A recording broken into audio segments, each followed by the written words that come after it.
Welcome back to American Judge TV, Courtroom Watchers. Today, we're stepping into Judge Boyd's courtroom, where calm meets confrontation and justice moves fast. This is State of Texas versus April S. Rodriguez, and things are about to get real. Now, pay attention to how Judge Boyd handles this case. She's known for her no-nonsense control and laser focus on accountability. As we listen, ask yourself, what would you do if you were the judge?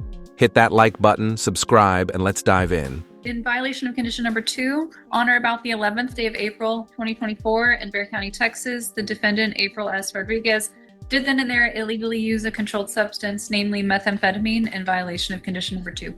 How do you plead to that? True or not true? That's true.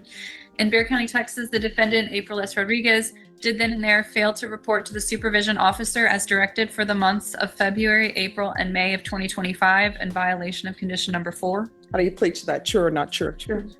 And on or about the 10th day of October 2024 in Bexar County, Texas, the defendant, April S. Rodriguez, did then and there fail to submit to drug testing as directed by the supervision officer in violation of condition number 27. How do you plead to that? True or not true? We'll waive the rest, Your Honor. Any objections to the waivers? No, Your Honor. Did you understand by pleading true to violations 2, 4, and 27, court could find it true, grant the motion, find you guilty, and sentence you up to 2 years in the state jail facility and up to a $10,000 fine? Knowing that, do you still wish to plead true to violations 2, 4, and 27? Well, do I have an option? Oh, you're going to plead not true, and then what will end up happening is we'll have a contested hearing. No, ma'am. So do you still wish to plead true to 2, 4, and 27? Yes, I can. Court will find 2, 4, and 27 true. Is there a proposed agreement? There is not, Your Honor. The state had originally recommended DVRF, but it doesn't seem as if the defendant would like it, so we're asking for revocation, given that there's nothing else that we can do with her. All right. And defense? Your Honor, we're asking for the court to extend her probation and to give her lifetime recovery as a condition for probation. And I call her as a witness to testify about what's been going on with these violations. Would the court like the court summary? Any objections to the court review and court summary? No objections, Judge. All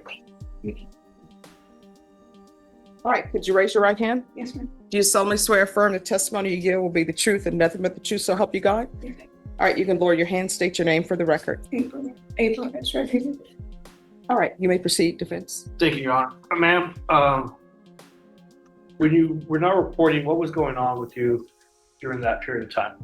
I was physically sick. I didn't know what I was sick of, but throughout the times that I didn't report, either the day before, the day of, or the day after, if you would allow me to, somehow get my medical records, you will see that I've been in either an urgent care and emergency room here in San Antonio, trying to figure out what was wrong with me. I didn't know what it was. I recently got my gallbladder removed, and I know that my pancreas isn't working at the time. Like, I have serious stomach issues. Anyhow, so that's what was going on.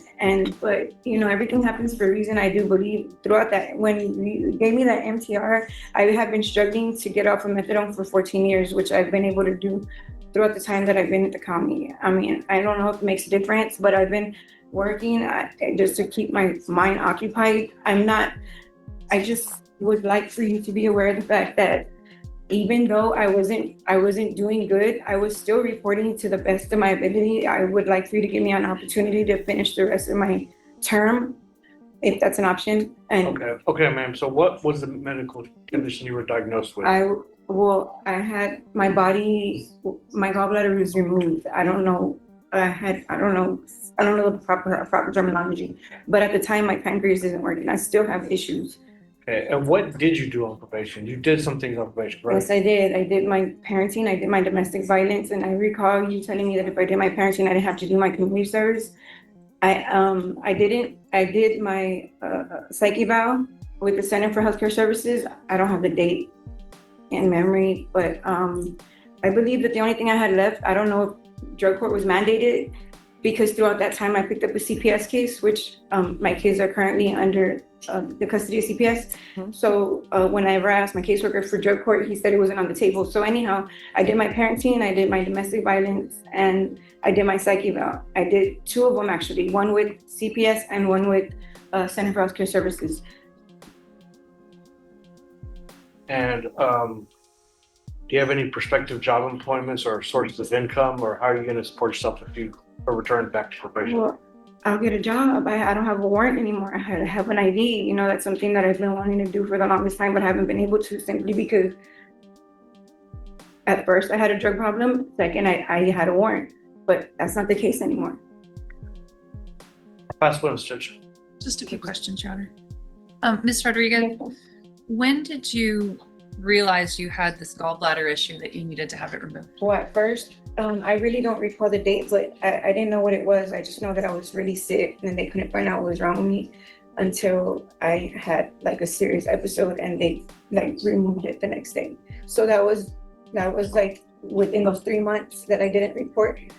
And I did, however, keep in touch with my PO through emails and phone calls, but I didn't go in person.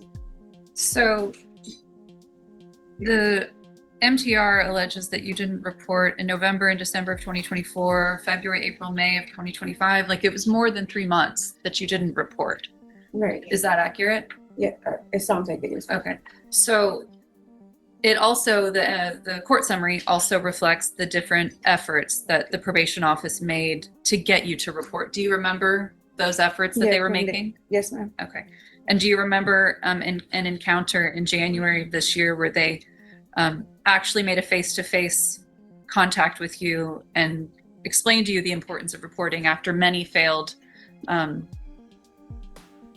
or not failed, but inadequate reporting, that they made a face-to-face contact with you and explained the importance of reporting, and you said that you would. Do you Yeah. remember that? Yes, I do. Okay. Was it after that that your gallbladder was No. removed? My gallbladder was removed within those 3 months, but Before that? yeah. Well, Okay. however, I didn't get right because now I have an issue with my pancreas, which is why anyhow, that's what was going on. Okay. And during that time, you had some positive UAs for amphetamines. So were you still using? Those positive amphetamines was at first. I took the time that I was in the hospital, which was like consistent to be able to not, it was easier for me to stay off of drugs than to get off of drugs. I don't know if that makes sense, but when I got out of the hospital, I wasn't on them anymore. So I didn't ever go back. I was just trying to get my stomach issues situated. And so why did you refuse to go to DDRF when it was originally recommended? I don't, DDR, well, because at the time right now, I'm appealing an eviction. I only have like, I don't know, 6 days before I lose my home. And I have to the end of the month before my kids get adopted out. So I would really like to work on that. And I can go wherever you want me to go, if I could possibly save my home and try to get my kids back. Nothing further on. All right. Nothing further, Your Honor. I have a question. Did you complete parenting classes? Yes, ma'am, I have my certificate on my phone in banking.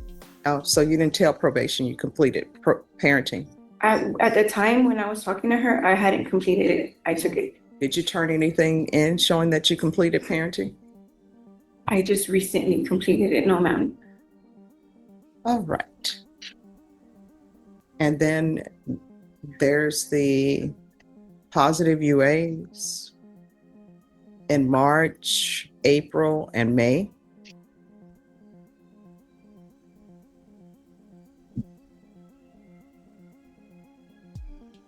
I just don't think you're a good candidate for probation. I go by what's before me, and you've been on probation since 2024, and you haven't done anything. Probation, what is the recommendation? Judge, the recommendation on the court summary is perfect.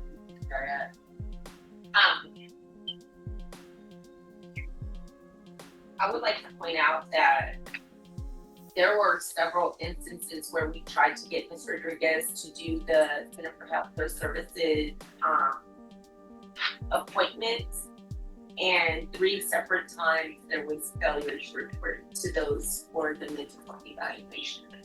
Okay. All right, thank you.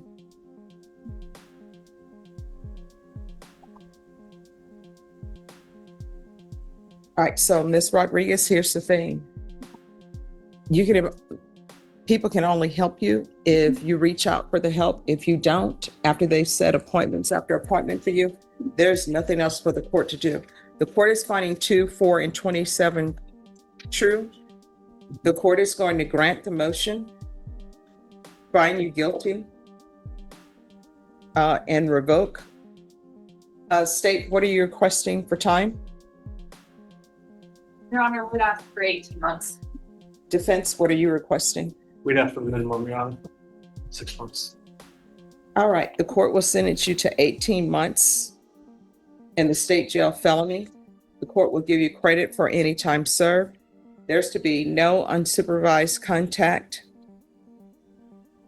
with minors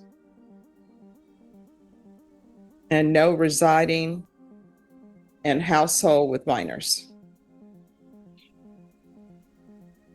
And the court will request the therapeutic community.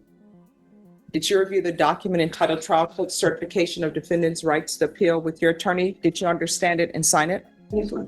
All right, you have a limited right to appeal.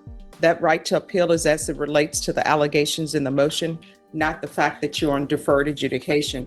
Because this is a felony conviction, you're not allowed to own or possess any weapons or ammunition. If you have a question over what that is, you need to speak to an attorney. And I'm so sorry. There's also to be no contact with Walmart. And this was a part of her previous conditions. No contact with Walmart on Bandera Road. And there it is, Judge Boyd lowers the gavel with precision. 18 months in state jail, no unsupervised contact with minors, no Walmart access, and no excuses left. This is a masterclass in judicial balance, stern, fair, and unwavering. Notice how Judge Boyd never raises her voice, never loses focus, but makes it crystal clear. Accountability isn't optional.